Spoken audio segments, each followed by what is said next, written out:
And I am back here on the channel. And tonight my second review is on Toy Story 4, and I just want to give a little public service announcement. If you hadn't seen this movie, stop making assumptions and assuming you know what the movie is about. Both sides have made me upset.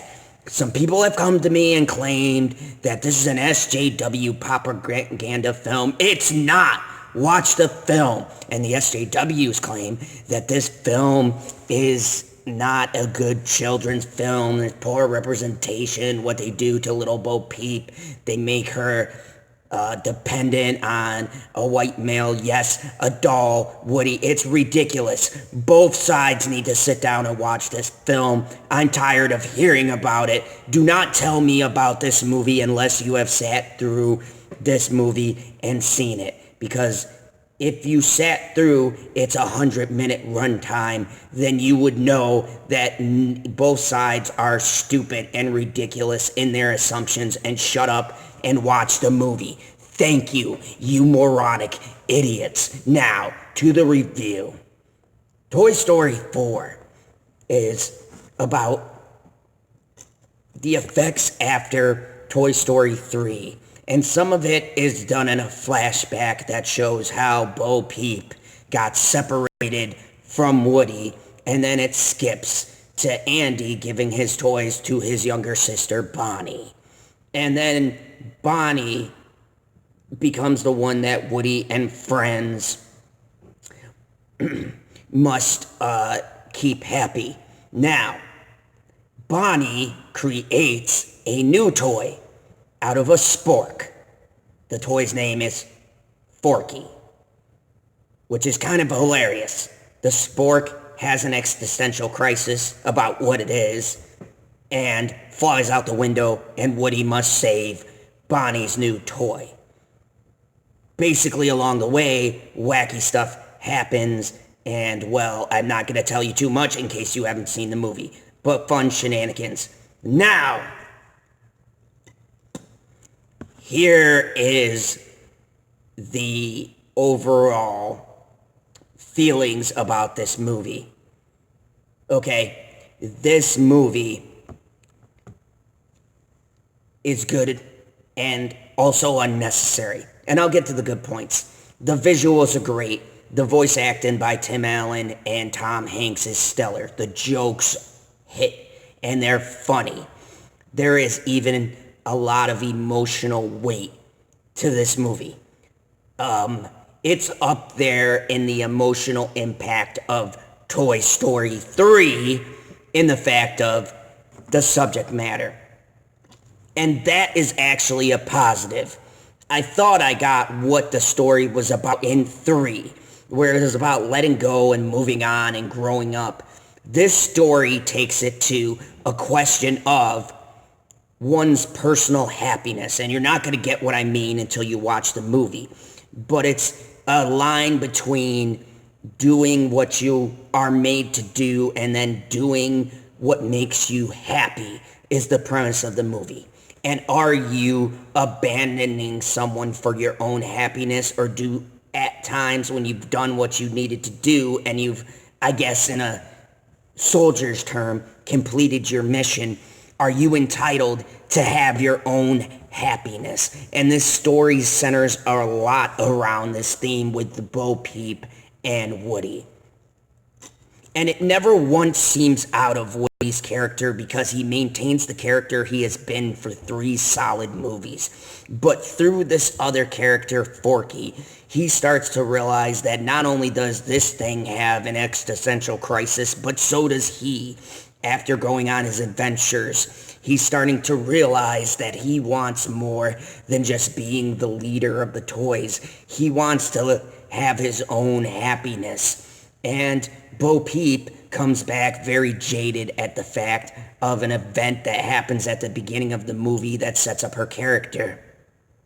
Woody and Bo Peep are a good foil for each other. Now, everyone's saying that Bo Peep is putting him down and blah, blah, blah, and that is totally far from the truth if you watch the film. Woody makes Bo Peep better because Woody stands by his convictions of being there for whoever his owner is, where Bo Peep has had a heart-wrenching situation in the beginning of the film happen and she has become jaded and out for herself. But at the end of the film, it does something beautiful between the both of them, which is why I think it pissed the critics off, is that it shows that neither view was right or wrong, that both views can coexist together to form a relationship. And this movie is centered around relationships. It's centered around the relationship between Buzz and Woody, between Woody and Bo Peep, between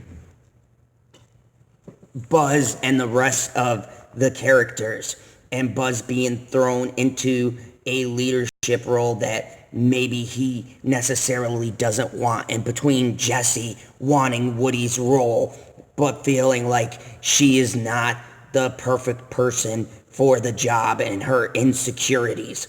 And it shows that, yes, a female character can be insecure. Another thing the shills would be upset about, because they don't want females insecure. They have to be strong and powerful and always against the males. They're so sure, while the males dawdle around and try to find their way, and they're lost without females. This movie shows that everyone at some point in their life, whether they're a grown-up or whether they're a toy in this instance, are lost about their place in the world. And I think the overarching message of the movie is finding your place in the world. And I thought that Toy Story 3 honed that point in, but I was wrong, because this doesn't just focus on us growing up. Now it focuses on where you fit in life and finding the meaning of your life. And I think that that's a powerful message, especially for adults and kids watching this film. It sends a strong message that you are going to struggle in your life to find your place. And that's nothing definite. And it might take you years to find where you fit. But when you do, sometimes you have to sacrifice certain things to get the things that you want. Sometimes it's not always about other people, but it can be about your happiness. And through your happiness, other people can be happy for you. And really, it's about everyone. Every single toy in the cast has their shining moment, and it's about them all finding where they fit. It's a lot about finding where also to Buzz and Woody fit.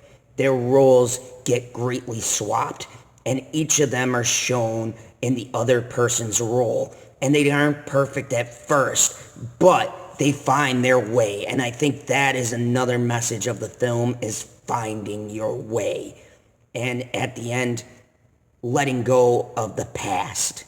And these are powerful themes. My only bad is, did we really need a Toy Story movie? Yes and no. I mean, it's a short flick. It's very good. There's a lot of emotional themes. I laughed. I got choked up at the appropriate moments, but I never cried. Zod doesn't cry. But I did feel something. I felt something watching this, which I don't have that enjoyment from a normal, regular movie. It's sad that a CGI cartoon can pull these emotions and have such good writing. And once again, I'd like to highlight good writing. So what are my overall thoughts? My overall thoughts of this: stop judging a movie based on what you hear. Go and see the damn movie for yourself.